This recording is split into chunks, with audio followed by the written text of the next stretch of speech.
ఈ ఇంటికి కొత్తగా వచ్చిన కోడలు ఉత్సాహంగా ఇంటి ముందు ముగ్గు పెడుతూ ఉంటే అత్తగారు వచ్చి ఇన్ని చుక్కలు పెడితే పిండంతా అయిపోతుంది అని ఆమెను పక్కకు నెట్టేసి తనే ముగ్గు దిద్దింది.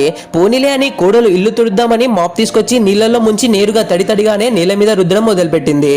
అది చూసిన అత్తగారికి పిచ్చి కోపం వచ్చింది. నీకు అసలు ఇంటి పని వచ్చా? నీళ్లు పిండకుండా మాప్ పెడితే అందరూ జారి పడతారు.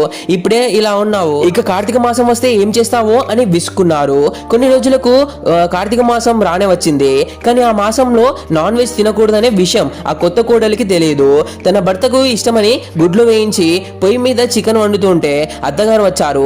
అది చూసి షాక్ అయిన అత్తగారు వెంటనే ఆ చికెన్ మొత్తాన్ని బయట పారబోసి ఈ నెల ముగిసే వరకు మన ఇంట్లో ఎవరు నాన్ వెజ్ ముట్టుకోకూడదు, నువ్వు కొత్త కోడలి కాబట్టి వదిలేస్తున్నాను అని గట్టిగా వార్నింగ్ ఇచ్చారు. చిన్నప్పటి నుండి ముక్కలేనిదే ముద్ద దిగని ఆ కోడలికి ఇది పెద్ద శిక్షలా అనిపించింది.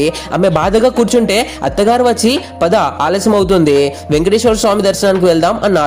అత్తగారు బయటికి తీసుకెళ్తున్నారు అంటే ఏదైనా హోటల్ కు నాన్ వెజ్ తినిపిస్తారేమో అని ఆ కోడలు ఆశగా వెళ్ళింది. తీరా చూస్తే అక్కడ ప్రతి ఇంటికి తిరిగి ఆ ప్రసాదం కోసం బియ్యం సేకరిస్తున్నారు. ఇంట్లో కూరగాయలు తీసుకురమ్మంటేనే మొహం చాటేసే నేను ఇప్పుడు ఊరంతా తిరిగి బియ్యం అడుగుతున్నాను అని తనలో తాను కుమిలిపోయింది. అన్ని పనులు ముగించుకొని ఇంటికి వస్తే తన భర్త మాత్రం చాలా హ్యాపీగా కనిపించాడు. అందరూ నాన్ వెజ్ మానేసి బాధపడుతూ ఉంటే మీరెలా ఇంత సంతోషంగా ఉన్నారు అని కోడలు రహస్యంగా అడిగింది.